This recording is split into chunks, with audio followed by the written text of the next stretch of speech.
Nilabasan po ng pulisya ang kuha ng CCTV ng panggugulpi at pagpatay sa Amerikanong mister ng isang US diplomat sa Makati. Sa pamagitan nito, nakilala na rin ng pulisya ang suspect na siya umanong sumaksak sa biktima. Darito ang unang ronda, Lisa Lima Refran.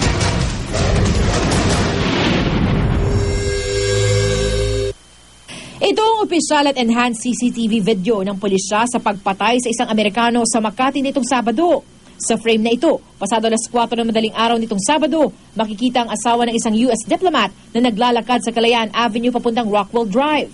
Lasing daw ang di pinapangalan ng Amerikano ayon sa gwardyang nakunan sa CCTV. Maya-maya pa, dumaan ang silver-white SUV ng mga suspect na tinanong ng gwardya. Habang tinatanong ang mga sakay ng SUV ng gwardya, nakitanong din ang biktima.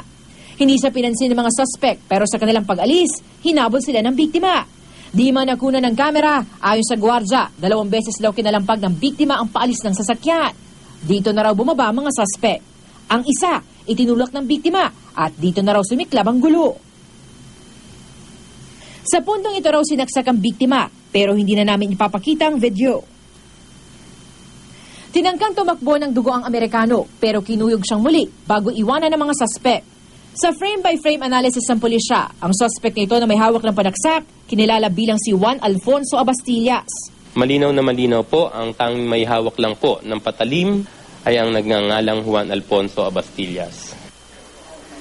Naaresto rin agad ang mga suspect sa may Estrella Street palabas na ng EDSA. Sa kanilang 4, si Abastillas lang ang nakita ang may sugat sa kamay.